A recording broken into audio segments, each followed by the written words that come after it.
참으로 좋으신 아버지 하나님, 사랑하는 마음으로 나왔습니다. 갈급한 마음으로 나왔습니다. 아버지께서 듣고 응답하지 않으면 해결되지 않아서 나왔습니다. 우리의 마음을 아시고 우리의 상황을 아시오니 아버지께서 문제의 답이시오니 아버지께서 더 좋게 해결하여 주시옵소서. 아버지께서 응답하실 때까지 시험 들거나 주눅들지 않게 하시고 좌절하는 자 없게 하여 주시옵소서. 아버지께서 이 연단의 과정에서 지켜보아하여 주시옵소서. 주의 오른 강한 손으로 붙잡아 주시옵소서. 과거의 힘든 실패의 경험에 그것 때문에 쓰러진 상태에서 일어나지 못하고 있는 자 있다라면 아버지께서 반드시 일으켜 세워주시기를 원한다라는 그 사실이 믿어지는 역사의 시간이 되게 하여 주시옵소서. 우리의 힘으로 일어설 수 있는 것이 아니라 우리가 그 죄와 허물을 씻었을 때 아버지께서 그 능력으로 일으켜 세워주신다고 하셨사오니 철저히 회개케 하시고 아버지 앞에 회개했다라면 더 이상 죄에 묶이지 않는 저희들 되게 하여 주시옵소서. 아버지 하오나 우리는 지은 죄를 또 짓는 개와 돼지와 같은 그 습성 속에서 죄를 벗삼아 살아가는 자들입니다. 아버지 반복지 않게 하여 주시옵소서. 입술에 재갈을 물리게 하시고 우리의 손과 발을 아버지께서 족쇄로 채워 주시옵소서. 아버지만 바라보게 하시고 우리의 발은 아버지의 정하신 그 길만 따라가게 하시며 우리의 손은 아버지의 의만 행하는 삶 살게 하여 주옵소서. 예수님의 이름으로 감사하며 기도드렸사옵나이다. 아멘. 찬송가 91장입니다.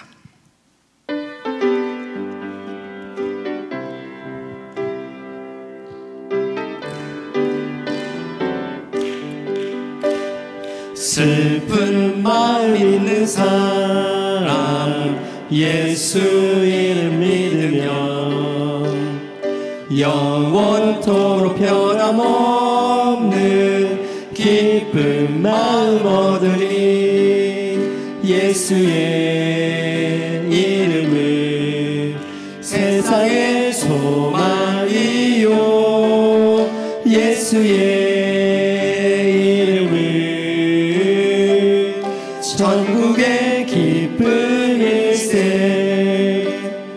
거룩하신 주의 이름 너의 방패 삼아라. 환난 시험 당할 때에 주께 기도드려라. 예수의 이름은 세상의 소망이요 예수의 이름은 천국의 기쁨일세. 존귀하신 주의 이름 우리 기쁨 되도다. 주의 품에 안길 때에 기뻐 찬송 부르리. 예수의 이름은 세상의 소망이요 예수의 이름은 천국의 기쁨일세. 우리 갈 길 나간 후에 보좌 앞에 나아가 왕의 왕께 경배하며 멸류관을 드리리. 예수의 이름은 세상의 소망이요 예수의 이름은 천국의 기쁨일세. 아멘.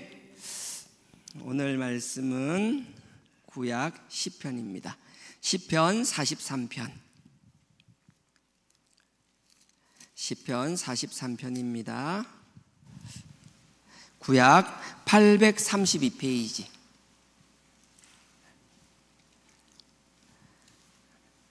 832페이지입니다. 구약 시편 43편.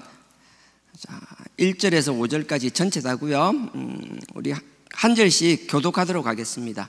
제가 먼저 읽겠습니다. 하나님이여 나를 판단하시되 경건치 아니한 나라에 향하여 내 송사를 변호하시며 간사하고 불의한 자에게서 나를 건지소서. 주는 나의 힘이 되신 하나님이시오늘 어찌하여 나를 버리셨나이까. 내가 어찌하여 원수의 압제로 인하여 슬프게 다니나이까. 주의 빛과 주의 진리를 보내어 나를 인도하사 주의 성산과 장막에 이르게 하소서. 그런즉 내가 하나님의 단에 나아가 나의 극락의 하나님께 이르리이다. 하나님이여 나의 하나님이여 내가 수금으로 주를 찬양하리이다. 같이요.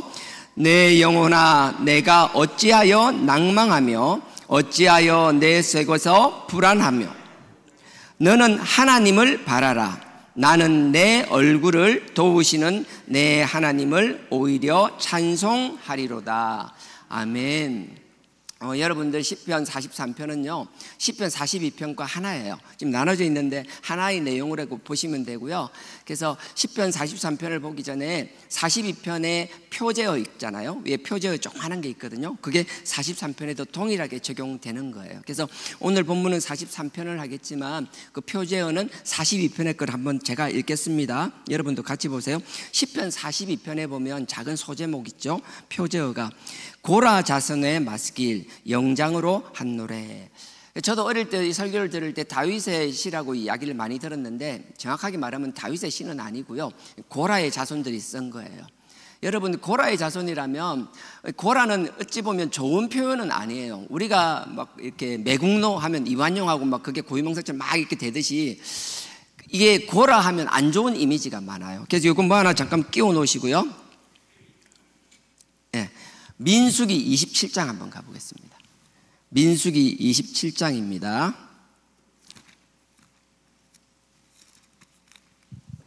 민수기 27장 1절. 제가 읽을 건 3절인데요 1절부터 봐야 될 것 같아요. 구약 243페이지입니다 구약 243페이지 창세기, 출애굽기, 레위기, 민수기, 신명기입니다. 모세오경. 자, 민수기 27장 1절. 제가 1절부터 볼게요. 요셉의 아들 므낫세 가족의 므낫세의 현손 마길의 정손 길르앗의 손자 헤벨의 아들 슬로보앗의 딸들이 나왔으니. 뭐 족보처럼 막 길잖아요. 다 필요 없어요. 그냥 슬로보앗만 기억하면 돼요. 슬로보앗의 딸들이 5명이 있었는데 이 므낫세 지파, 이 므낫세 지파에서 슬로보앗의 5딸이 있었는데 이 딸이 모세에게 찾아온 거예요. 찾아와서 무엇을 얘기하는가 하면 내용은 그거예요. 다른 거 아니에요. 자기는 아버지가 있는데 슬로보앗이 아들이 없이 딸만 5인데 죽었어요. 원래 하나님께서 각 지파마다 땅을 나눠줬잖아요. 그러니까 그 땅은 사고 팔아서도 안 되고 경계가 넘어가서도 안 되는 거예요. 그리고 그건 항상 아들을 통해서만 계속 가업이 이어졌어요. 근데 아들이 없이 죽은 거예요.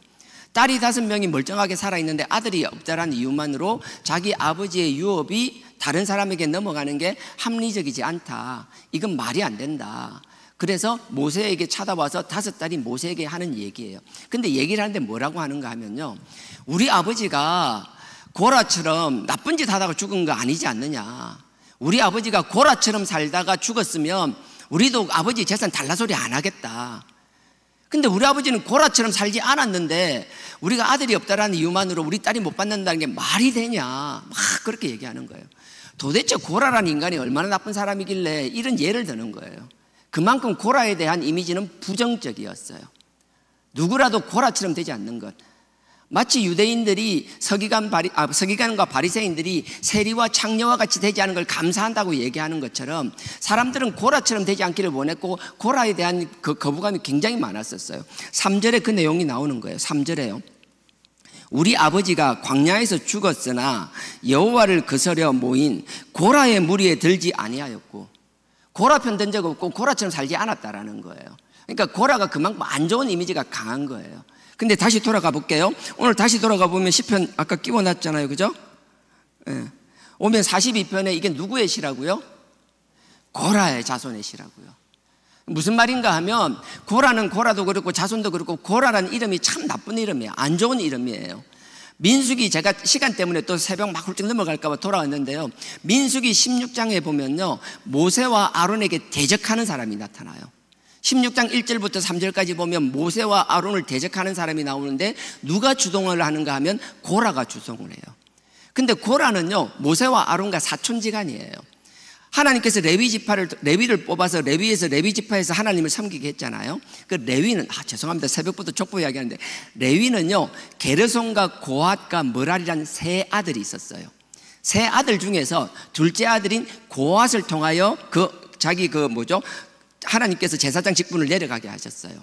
그 고핫에서는요, 아므람과 이스할이 있었는데, 아므람이 여러분들 잘 아는 모세와 아론의 아버지고요, 이스할의 바로 아들이 고핫이에요. 그러니까 모세와 아론과 고라는 사촌이에요. 모세와 아론 입장에서는 작은 아버지 아들이 고라예요. 하나님께서는 이게 사촌지간이지만 그럼에도 불구하고 명확하게 하나님은 모세가 그렇게 뛰어났음에도 불구하고 제사장 직분을 아론에게 주면요, 모세의 자녀들은 그 아론의 영역에 일절 관여하지도 못하게 하시고 명확하게 경계를 끊어 놓으셨어요. 하나님이 나름의 하나님의 질서를 세워 놓으신 거거든요. 모세도 아론의 권위에 대해서는 함부로 하지 못했었어요. 근데 시간이 지나면서 민수기 16장에 보면요, 이 고라가 다른 지파들의 각 우두머리들을 모으고 250명을 모아서 아론과 모세의 권위에 도전하기 시작하는 거예요. 근데 하나님은 그걸 용납지 않았어요. 하나님께서 명확한 당신만의 질서가 있고 역할이 있었는데 그 역할을 넘어서는 걸 용납하지 않아서 어떻게 됐는가 하면, 여러분들이 16장 후반절로 31절로 32절 33절 여기에 가게 되면은 하나님께서 고라와 그 함께 있는 사람들을 땅을 갈라서 다 삼키게 해버렸어요. 굉장히 진노하셔서 그 고라와 함께 있는 사람을 다 땅이 갑자기 갈라서 다 묻어버렸더라고요. 그것뿐만 아니라 250명은 갑자기 분해서 다 태워 죽여버렸다고요. 그렇게 하나님께서 무섭게 엄하게 말하시는 거예요. 그래서 하나님의 질서를 흔드는 것에 대해서는 이 이야기가 참 조심해요. 여러분들 목사한테 대적하면 안 된다, 지금 그 말을 하는 게 아니에요. 그냥 그렇다라는 거예요, 지금 이야기가. 근데 그렇게 했는데 이 고라의 자손이 다 죽을 것 같지만 하나님께서는 하나님 앞에 대적했지만 하나님께서 그들을 완전히 멸절시키는 것이 아니라 항상 하나님은 우리에게 뭐예요? 그 조상의 문제 때문에 이유 없이 자녀들을 다 죽여버리는 게 아니라 그 자녀들에겐 다시 한번 하나님이 너와 나와의 관계를 회복시키기를 원하시고 그들에게 기회를 주시기를 원하신다라는 거예요. 이건 찾아보셔야 돼요. 민수기 26장입니다. 아까 27장 찾았었죠. 하나님이 굉장히 공의롭고 무서운 분이지만 부모의 재앙에 대해서, 조상의 재앙에 대해서 용서치 못하는 것은 엄히 명하시고 정말 죽이 없애기도 하지만 하나님이 그것이 아니라 그 다음의 자손들에게는 하나님과 그들의 관계가 회복되기를 또 한 번의 기회를 주신다라는 것. 민수기 26장 11절요. 26장.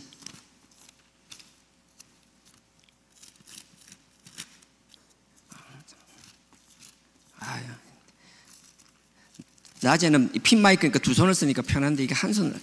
26장. 자, 11절요. 자, 제가 읽겠습니다.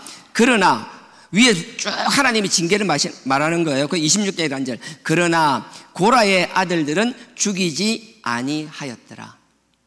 하나님께서 그 자손들을 죽이지 않고 다시 한번 기회를 주는데요, 죽이지 않고 남겨두었어요. 근데 하나님께서 이렇게 하나님이 진멸했던 고라를 치셨는데 그 자녀를 남겨두고 하나님이 그 고라의 자손들을 어떻게 사용하셨는지, 여러분 역대상 6장 한번 가볼게요. 오른쪽으로 좀 가시면 역대상이 나옵니다. 사사기록기, 사무엘상, 열왕기 상하, 역대상하, 역대상 6장 33절.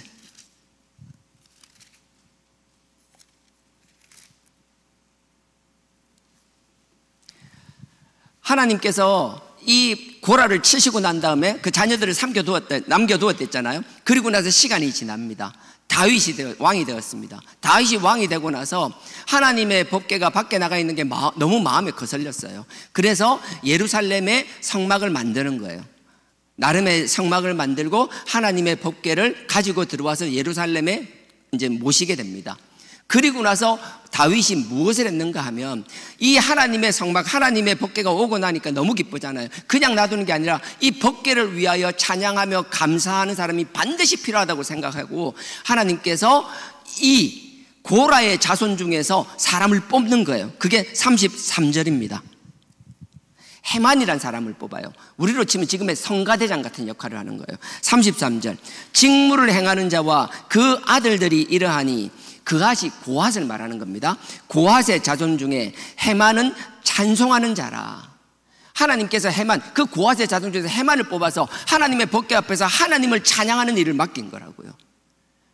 하나님께서 이것뿐만 아니라, 여러분 역대하 20장 한번 가보죠. 조금만 더 가면 역대하 나오니까. 역대하 20장에 보면요, 남북 이스라엘이, 북이스라엘과 남유다가 갈라지게 됩니다. 갈라지고 나서 남유다 4대 왕인 여호사밧 왕 때 어떤 일이 있는가 하면요, 역대하 20장 21절.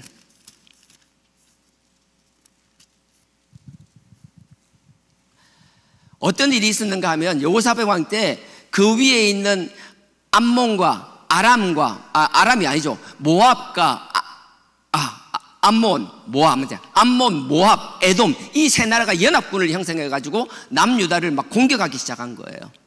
근데 이 왕이 어떻게 감당할 수가 없었어요.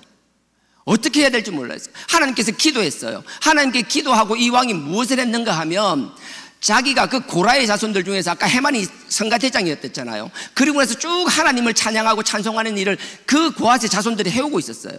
그 고핫의 자손들을 그 전쟁터의 맨 앞에 내세웁니다. 맨 앞에 내서 그들에게 하나님을 찬양하며 하나님을 찬송하게 만들었어요.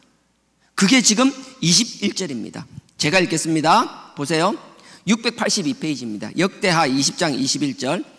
백성으로 더불어 의논하고 노래하는 자를 택하여, 성가대를, 그 성막 안에 있는 성가대를 택한 거예요. 성가대를 택하여 거룩한 예복을 입히고 군대 앞에서 행하여, 군대보다 더 앞서서 나가는 거예요. 군대 앞에서 행하여 여호와를 찬송하여 이르기를, 여호와께 감사하세, 그 자비하심이 영원하도다 하게 하였도다. 하나님이 그 하나님을 대적했던 고핫의 자손을 통하여 이렇게 하나님께서 다시 한번 다윗을 통하여 그들에게 직분을 주셨고, 그러면 솔로몬이 성전을 세우고 나서도 그 직분을 잘 감당하고 있자 절체절명의 위기에, 정말 위험한 순간에 하나님은 그 왕의 마음을 감동시켜서 이들을 전쟁터의 맨 앞에 세우게 하셨더라고요. 그리고 나서 그들은 하나님을 찬송하고 하나님을 찬양하고 찬송했더라고요. 이거는 그냥 지나가면 아무것도 아닌 거지만, 하나님 앞에 버림받을 수밖에 없고 죽을 수밖에 없는 사람에게 하나님이 다시 한번 기회를 주셨다는 게 얼마나 큰 축복인지 몰라요. 우리가 그 기회를 다시 받은 사람들이라면, 우리가 그 기회를 다시 한번 얻은 사람들이라면, 과거의 삶으로 돌아가는 것이 아니라 지금 내 삶의 자리에서 그 누구보다도 앞장서서 하나님을 찬양하고 하나님을 찬송하는 자들이 되어야 된다는 거예요. 이건 나에게 다시 한번 기회를 주셨다라고 깨닫는 자들은 그렇게 살아나가는 것이며, 그걸 깨닫지 못하는 사람은 그런 삶이, 내가 깨달음이 없으면 그 삶이 따라갈 수가 없는 거라고요. 깨달음 없이 따라가는 거, 그냥 습관적으로 하는 거, 남들 하니까 따라하는 거 얼마나 할 수 있을 거라고 생각하세요? 그거는 오래 가지 못해요. 근데 더 놀라운 건요, 이렇게 앞에 세우니까 22절에 제가 읽겠습니다. 그 노래와 찬송이 시작될 때에, 그 전쟁터 앞에서 병사들보다 더 먼저 나가 있을 때에, 마치 여러 고성을 도는 것과 마찬가지잖아요. 그 돌고 있을 때 22절에 그 노래와 찬송이 시작될 때에 여호와께서 복병을 두어, 이게 정말 놀라운 거예요. 하나님이 왕에게 감동을 주고 그들을 앞에 세웠을 때, 정말 우리는 군인도 아니에요. 성가대예요. 무슨 성가대가 맨 앞에 나가요. 근데 맨 앞에 나가서 하나님을 찬송하고 하나님을 높이며 하나님을 부르짖으며 노래하며 앞으로 나아가니까, 하나님께서 그들을 위하여 하나님이 복병을 심어 놓으신 거예요. 이건 왕이 심었고 군대가 심은 게 아니라 하나님이 그렇게 해놓으신 거예요. 근데 이 하나님의 복병이 참 놀라운 거예요. 아람이 아니죠. 모압과 에돔과 모압과 에돔과 암몬이 세 나라잖아요. 이 세 나라가 있는데, 모압과 암몬이 형제국이었어요. 에돔은 또 약간 먼 친척 사이였어요. 근데 자기들 사이에 이간질이 생기게 하는 거예요. 누가 누군지 모르겠는데 갑자기 누가 다른 사람을 쿡 찔러 죽이게 되는 거예요. 그러니까 서로가 서로를 의심하게 만드는 거예요. 그러니까 서로 막 죽이고, 그래서 자기들끼리 다 죽여버리는. 제가 뒤에 읽겠습니다. 22절에 그 노래와 찬송이 시작될 때에 여호와께서 복병을 두어 유다를 치러 온 암몬 자손과 모압과 세일산이 에돔을 말하는 거예요. 에돔에 산 사람들을 치게 함으로 서로가 막 치는 거예요. 하나님의 뜻에 순종하면 말도 안 되는 방법으로 하나님이 그 문제를 풀어나가신다는 거예요. 근데 이 놀라운 역사에 뭐예요? 죽을 수밖에 없고 이미 죽었어야 될 사람에게 기회를 주신다는 거예요. 저는 너무 하나님이 다시 한번 기회를 주신 게 얼마나 감사한지 몰라요. 요즘은 제가 어떤 걸 느끼는가 하면 제가 나이를 들었다는 걸 조금씩 느끼잖아요. 68년생이니까 물론 요즘은 너무 감사해요. 30년 전만 하더라도 우리 교회가 굉장히, 우리 교회뿐만 아니라 모든 교회가, 한국 교회가 젊다 그랬거든요. 한국 교회만큼 젊은 단체가 없었어요. 다른 그 어떤 종교보다 막 젊고 싱싱하고 역동적인 거였어요. 요즘은 뭐라고 하는가 하면 내가 그나마 젊다라는 걸 느끼기 위해서는 70대 이상 분들한테 하는 말이래요. 내가 70이 넘었는데도 젊다라는 걸 느끼기 위해서는 교회를 가라고 한대요. 교회가 막내라고. 그만큼 교회에 이제 젊은 사람이 없다라는 거예요. 이게 어찌 보면 참 이게 슬픈 이야기잖아요. 근데 여하튼 제가 이 이야기를 하는 이유는 뭔가 하면 제가 개척을 준비하고 제가 이렇게 할 때, 제가 20대 때는요 30대 막 두각을 나타내는, 저보다 한 10년 나이 많은 사람들, 차세대 교회 리더라고 할 만한 사람들, 어떻게 나이는 나보다 한 10살밖에 차이 안 나는데 어떻게 저런 생각을 하며 어떻게 저런 실천력을 가지고 일을 해내지? 참 멋있다, 따라가고 싶다. 그러다 내가 이제 30대 이제 막 초중반이 넘어가면서부터는 40대 중반, 실질적으로 이제 한국교회 차세대 리더급으로 들어가면서 자기들이 30대 때 막 준비했던 걸 40대 때 실현하면서 어떤 교회를 이제 담임으로 가기 시작하면서 자기가 할 수 있는 여건이 형성되고 재정적으로나 모든 게 되면서부터 그 일을 해내는 모습을 보면서 멋있다, 나도 저렇게 해봐야겠다. 물론 그들의 신앙관을 따르겠다라는 게 아니라 그런 절차들과 과정이나 하는 모습들을 보면서 막 도전을 받고 막 그랬었더라고요. 제가 벌써 이제 50대 후반이 되었잖아요. 그러니까 제가 저보다 10살 많은 지금 60대 70대를 본 줄, 아니요, 어느덧 제가 지금은 뭔가 자료를 잡고 목사님들을 볼 때 저보다 어린 목사님들을 보고 있는 거예요. 내가 찾으려고 찾는 게 아니라 내가 뭔가 자료를 잡고 필요한 걸 하다 보면 그 일을 하거나 힘있게 추진하거나 전문적으로 해내는 사람들이 어느덧 나보다 나이가 많은 지금 60대 70대 분들이 아니라 지금 40대 중반 후반의 목사님들이 그런 일들을 하고 있더라고요. 어느덧 내가 보고 배워야 될 게 저보다 어린 사람들을 보고 배워야 될 일들이 막 생긴 거예요. 제가 그 이야기를 내가 그걸 막 느끼면서 생각하는 게, 우리 교회가 정말 앞으로는 우리 이제 제 위에 있는 분들의 기준을 맞추는 게 아니라 지금 우리 교회도 20대 30대들, 아니 그 밑으로들, 앞으로 우리 다음 세대들을 위하여 우리가 좀 그들의 기준을 잡아주며 그들을 배려하며, 정말 그들이 없으면 앞으로 어떻게 될지 제가 상상이 안 가요. 이런 이야기 새벽 예배긴 하지만 우리 주일학교나 유치부나 숫자 아시잖아요. 학년별로 몇 명인지 여러분들은 아시잖아요. 이런 식으로 쭉 비율을 내면은 우리는 막 삼각형이 아니라 역삼각형도 그런 양상, 그냥 우상 같은 형태가 돼버리고 말 거라고요. 하지만 항상 제가 기도하는 건, 이건 저의 인간적인 기우이고 그냥 눈에 보이는 것이지만 하나님은 우리가 생각하는 것 이상으로 놀라운 방법으로 우리가 알지 못하는 복병을 심어 놓으셔서 우리가 걱정하는 것 이상으로 더 좋게 하나님은 반드시 해결하시리라 확신합니다. 그래서 이 본문을 보면서 제가 생각하는 거예요. 하나님께서 이렇게 놀랍게 역사하시기 위해서는 내가 잘났다고 하는 것이 아니라 죽을 수밖에 없는 나에게 다시 한번 기회를 주시고, 하나님께서 사명을 맡기시니 그 사명이 위험해 보이고 맨 앞에 서야 되는 거, 귀찮은 일이고 정말 도망가고 싶은 일일지라도 그 일에 아멘하며 앞서서 하나님을 찬양하며 하나님을 높이며 나아간다라면 하나님이 우리의 순종을 보시고 하나님께서 준비한 일을 해내시리라고 확신합니다. 이 역사가 우리 가운데 일어나기를 원합니다. 우리가 끊임없이 회개해야 되는 것, 끊임없이 그리스도의 보혈로, 저 십자가의 보혈로 닦아야 되는 것은 너무나 당연한 것이지만 그 자리에만 머물러 있는 것이 아니라 하나님을 향하여 찬양하며 이 절체절명의 순간에 나가라 하면 나갈 수 있는 자들이 되기를 주님의 이름으로 축원드립니다. 내가 하는 것이 아니라 하나님께서 그런 마음을 주시고 용기를 주시고 힘을 주시리라 확신합니다. 이렇게 고라 여자손에 이렇게 놀라운 역사를 해주셨더라고요. 그러니 이 감사의 역사가 있으니까 얼마나 감사한지 몰라요. 자기들을 다윗이 써주시고, 그러니까 다윗에 대한 감사를 떠나서 하나님에 대한 감사가 얼마나 차고 넘쳤겠어요. 자, 이런 배경 가운데 이 고라의 자손들이 하나님의 성전에서 하나님을 찬양하는 일들을 하고 있었는데, 자기를 불러주고 세워줬던 그 다윗 왕이 있었잖아요. 근데 그 다윗 왕이 이제 압살롬의 반역에 의해서 자기의 도성 예루살렘을 비우고 도망가는 상황이 생긴 거예요. 그게 오늘 본문입니다. 이사야 43장, 시편 43편 돌아가겠습니다. 시편 43편입니다.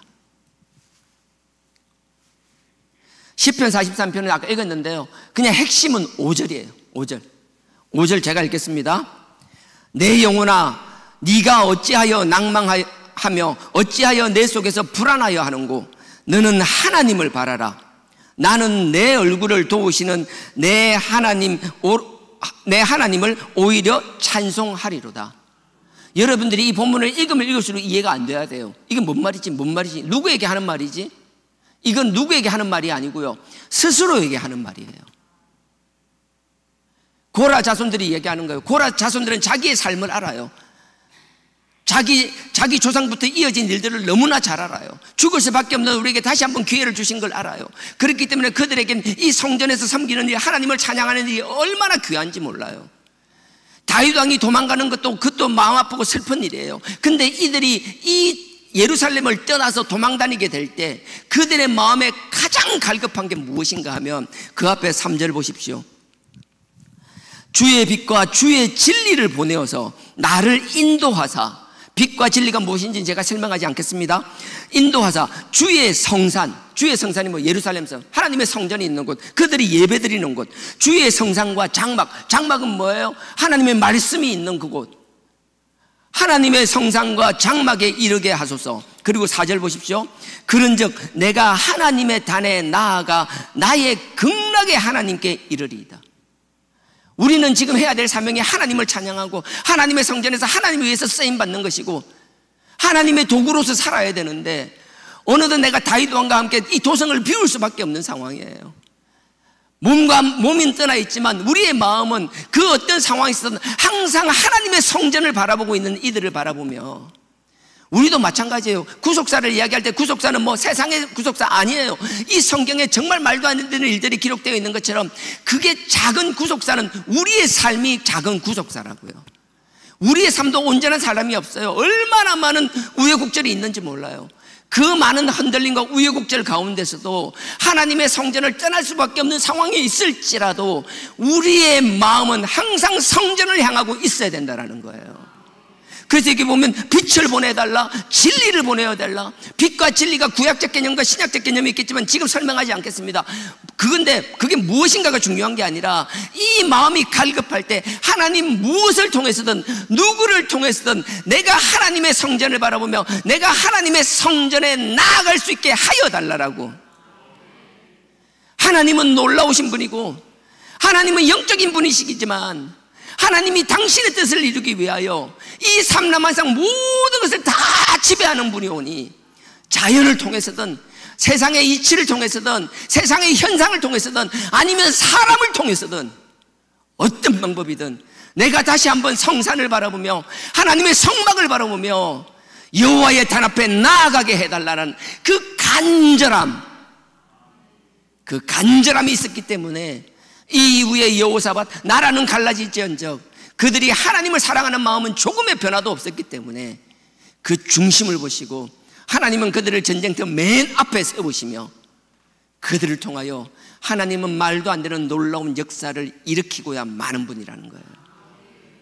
나는 누군가의 그 일의 구경꾼들이 되는 것이 아니라 우리가 그 하나님의 역사의 주인공이 되기를 주님의 이름으로 축원드립니다.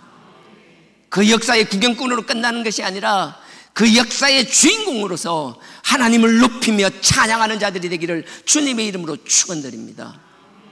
이렇게 마음과 다짐은 했지만 정작 그 현실 속에서, 쫓겨가는 그 현실 속에서 마음이 벌써 두 마음이 되는 거예요. 마음은 원의로되 마치 로마서 7장에 보면 바울이 막 흔들리듯이 내가 원하는 대로 내가 기준을 알고 내가 그렇게 해야 된다는 걸 너무나 잘 알고 있다는 거예요. 근데 정작 그게 안 된다는 거예요. 그래서 5절에 하는 이야기예요. 남에게 하는 이야기 아니에요. 자기에게 하는 말이에요. 자 보십시오. 5절에 내 영혼아, 남이 아니에요. 스스로에게 얘기하는 거예요. 자꾸 흔들리니까 스스로 이렇게 말하는 거예요. 우리가 항상 스스로 이렇게 다 잡을 수 있어야 되는 거예요.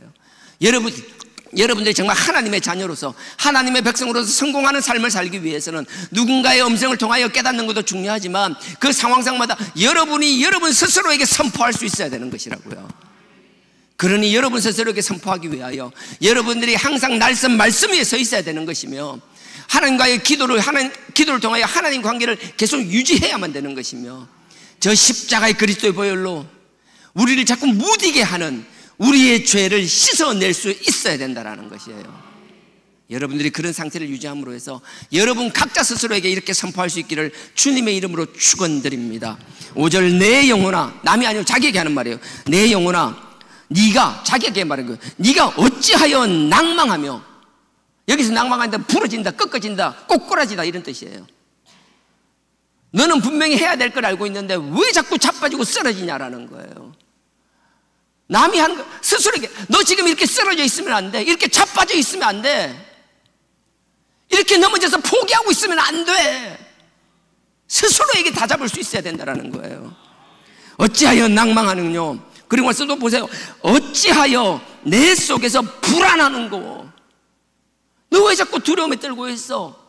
왜 자꾸 불안해하는 거야? 왜 자꾸 두려워하는 거야? 자꾸 안 된다고 포기하고 도망갈 것 같은 거, 그 두려움, 그 불안함 누가 주는 거예요? 그 사단마귀가 하는 것이라고요. 사단마귀가 우리가 뭐 팔을 쥐어잡고 막 비틀고 다리를 잡고 늘어진다고 생각하세요? 아니에요. 사단마귀는 교묘해요. 앞에 있는 현상들을 보면서 이건 네가 할 수 있는 거 아니야, 네 나름대로 한다고 해봤잖아, 되더냐? 안 되잖아, 포기해. 사단의 음성에 속지 않기를 주님의 이름으로 축원드립니다. 우리는 포기하고 도망가는 인생들이 아니에요. 나긋나긋하게 좋은 게 좋은 거, 그런 것 아니에요. 우리는 이것도 없고 저것도 없고 모든 것을 다 얻을 수 있는 사람 아니에요. 뭔가 얻기 위해, 세상의 성공도 마찬가지예요. 뭔가 남들보다 나은 사람은 뭔가 남들을 위해서 포기하는 게 있으니까 나은 부분이 있는 것이라고요. 남들 한 거 하고 싶은 건 다 하면서 남들보다 뛰어난 사람, 제가 얘기했잖아요. 100명에 한두 명 있는 천재 가지고는 안 돼요. 최소한 1000명에 1명, 10,000명에 1명에 나오는 그런 재능이라면 가능해요. 하지만 자기는 100명 중에서 한두 명에 들지도 못하는 사람이 남들 하는 걸 하고 싶은 거 다 이것도 잘하고 저것도 하고 여기서 좋은 사람 저기서 좋은 사람, 그런 사람 존재할 수 없어요. 우리가 선택해야 된다면, 우리가 명확한 건 하나님 앞에 우리가 선택해야 될 기준이 명확하기를 주님의 이름으로 축원드립니다. 이게 왜 자꾸 두려워하냐라는 거예요. 왜 자꾸 포기하려고 하냐는 거예요. 디모데후서 1장 7절을 보십시오. 왜 두려워하느냐? 두려워하는 마음은 하나님이 주신 게 아니라고 이야기하는 거예요. 디모데후서 1장에 보면 그 바울이 얘기하는 거예요. 67년경이니까 이제 바로 바울이 67년에 죽었다, 68년에 죽었다 말들은 많지만 그 상황, 디모데후서를 적을 당시에는 바로 죽음을 코앞에 두고 있는 거예요. 그러면서 디모데후서에서 말하는 거예요. 나의 아들 디모데야, 네가 내 아들 같아서 하는 얘기라는 거예요. 그러고 나서 7절에 말하잖아요. 두려워하는 마음은 하나님이 주신 것이 아니다. 빌립보서 4장 7절에도 뭐예요? 네가 다 하나님께 아뢰라. 아뢰면 하나님께서 평안의 마음으로 다 해결해 주시겠다라고, 너에게 평안과 평강을 주시겠다라고 말씀하고 계시잖아요. 그런 우리가 두려워하는 이 삶이 아니라 스스로에게 얘기해야 되는 거예요. 너 왜 두려워하느냐? 너 지금 두려워하는 거 하나님 주신 마음이 아니라는 거예요. 담대게 하라는 거예요. 이사야 41장 1절처럼 너를 굳세게 하시겠다라는 거예요. 너를 도와주시겠다라는 거예요. 오른판으로 강한 오른판으로 너를 세워주시겠다라는 거예요. 그러니 두려워하지 말라. 이사야 40장은 두려워하지 말라, 두려워하지 말라, 두려워하지 말라. 그걸 남에게 하는 것이 아니라 스스로에게 선포할 수 있는 거예요. 계속 얘기하는 거예요. 두려워하지 마. 저 같은 것도 마찬가지예요. 어느덧 제가 누군가를 앞에를 바라보며 10년, 15년 선배들을 바라보며 갈 때는 저도 그렇게 조급하지 않았어요. 최근 들어서 뭔가 자료를 찾고 뭘 할 때마다 이제 위에가 아니라 저보다 어린 사람들이 그걸 막 정말 일을 막 해내고 있는 모습들을 보면 와, 처음에 멋있다, 와, 잘한다. 그러다 어느 이런 생각이 드는 거예요. 나는 뭐하고 있었지? 나는 뭐지? 나는 60이 다 돼가는데 뭐하고 있었지? 이제 첫 걸음을 떼려고 하는데 뭐지? 아니요. 그런 마음이 들 때마다 저는 얘기해요. 야, 쓸데없는 생각하지 마. 말도 안 되는 생각하지 마. 하나님이 나를 들어 쓰실 것이며, 하나님이 내가 하는 모든 행위가 의미 없는 행동이 아니라 누군가의 사다리가 될 것이며 누군가의 첫 계단이 될 것이며 누군가의 주춧돌이 될 것이야. 그러니 포기하지 마.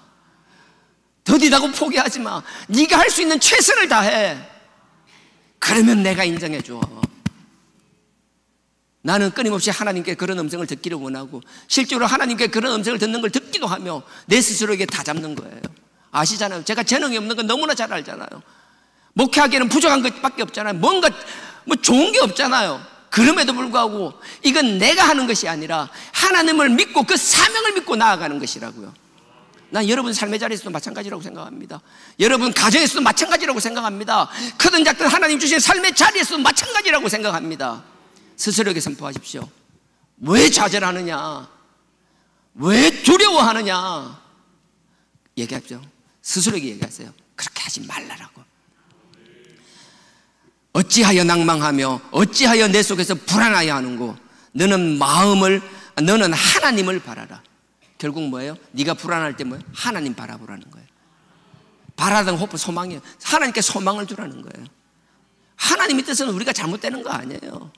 재앙을 주고자 하는 게 아니에요. 우리에게 복 주시기를 원하시는 분이라고요. 그러니 이 과정은 나를 성장시키기 위한 것이지 결코 나를 죽이기 위한 것이 아니라는 거예요. 그래서 뒤에 하나님을 바라라고 나서 그 뒤에 바로 이야기하잖아요. 나는 내 얼굴을 도우시는 하나님을 오히려 찬송하리로다. 하나님을 바라라고 했잖아. 왜요? 그 하나님은 나를 반드시 도울 것이기 때문에. 이들이 이렇게 말할 수 있는 건 딱 한 가지밖에 없어요. 우리 조상 고라의 잘못 때 다 죽고 끝났어야 되는데 하나님은 거기서 끝내는 게 아니라 우리에게 남겨두시고 다시 한번 우리에게 기회를 주셨고 지금 다시 하나님을 만나고 하나님 주신 사명을 받았다라는 것 자체가 얼마나 큰 축복이고 감사인지를 내가 알고 깨달았다라면 우리는 결코 이렇게 살 수 없다라는 것. 나를 도우시는 하나님을 바라보며 나의 얼굴 뒤에 보세요. 나는 내 얼굴을 도우시는. 얼굴을 돕는 게 뭐 얼굴을 어떻게 도와요? 얼굴을 떼도 고쳐줘요. 그게 아니에요. 얼굴을 나선 부끄러움을 나의 수치를 과거의 고라의 자손이라는 것 뗄 수 없는 딱지 누구의 자녀 누구의 자손 뗄 수 없는 딱지 그 부끄러움의 상징이지만 하나님은 그 부끄러움을 더 이상 부끄러움으로 남겨두는 것이 아니라 그것을 자랑스럽게 하나님께 영광 돌리는 영광의 이름으로 바꾸어 주시겠다라는 거예요. 그래서 여기서 내 얼굴을 도우시는 더 이상 나를 부끄러움에 두지 않고 남들이 보면 나를 손가락질하는 것밖에 없는 것 같지만 남들이 볼 때는 막 조롱거리가 될 것 같지만 아니에요. 더 이상 조롱거리가 될 수 없다라는 거예요. 그게 더 당당하고 하나님 앞에 자랑이 되며 그렇게 되는 놀라운 역사를 경험하는 저와 여러분 되기를 주님의 이름으로 축원드립니다. 그래서 마지막에 나는 내 얼굴을 도우시는 내 하나님을 오히려 찬송하리로다. 이게 그냥이 아니에요. 그래서 우리는요 우리 각자의 경험도 중요해요. 이게 구속사라고 제가 성경을 이야기하는 건 이게 남의 이야기로 생각하면 끊임없이 남의 이야기로 끝나요. 그냥 재미없는 역사 이야기로 끝나요. 하지만 이 말씀이 살아 역사하시며 지금 나를 구속하기 위한 나를 향한 구속사라고 여러분들이 믿는다라면 이 과거의 그들의 시행착오와 죽을 수밖에 없는 그들을 하나님이 살리시며 다시 기회를 주시며 하나님이 사명을 맡기는 것이 그들에게 한 것이 아니라 과거의 그들로 끝나는 것이 아니라 지금 나에게 기회를 주신다라고 믿는 자에게는 이 역사가 동일하게 일어나리라고 저는 확신합니다. 그래서 믿는 자에게 역사하는 거예요. 아무나 믿는 거 아니에요. 똑같은 얘기를 피를 토하는 심정으로 얘기해도 믿는 사람은 믿는 것이 믿지 않는 사람은 안 되는 거예요. 나는 하나님이 여러분들 마음을 여시고 듣게 하시고 믿게 하시고 그렇게 살아가게 하시기를 주님의 이름으로 축원드립니다. 다 같이 기도드리겠습니다. 아버지 하나님, 우리의 과거에 묶이지 않는 저희들 되게 하여 주옵소서. 어떤 과거도 그리스도 안에서 그 십자가의 보혈 안에서 다 깨끗게 하시는 줄 믿사오니 아버지께서 우리를 죽이기를 원하시는 게 아니라 다시 한번 기회를 주며 아버지의 사명을 감당하기를 원하시오니 아버지 하나님 다시 한번 기회를 주심을 감사합니다. 이제 기회 주신 것 아버지를 향하여 아버지를 사모하며 사랑하는 마음으로 아버지의 사명을 받들겠습니다. 아버지께서 지켜주시고 인도하시고 아버지께서 도와주시옵소서. 나에게 주신 사명, 내가 짊어져야 될 십자가 결코 포기하고 도망가는 자 되지 않게 하여 달라라고 이렇게 마음에 다짐을 하지만 그 삶의 자리에 돌아가서는 너무 힘드오니 아버지께서 마음만 아니라 모든 환경을 지켜서 그 사명 감당케 하여 달라라고 이 시간 다 같이 주여 삼창하고 기도드리시겠습니다. 주여, 주여, 주여.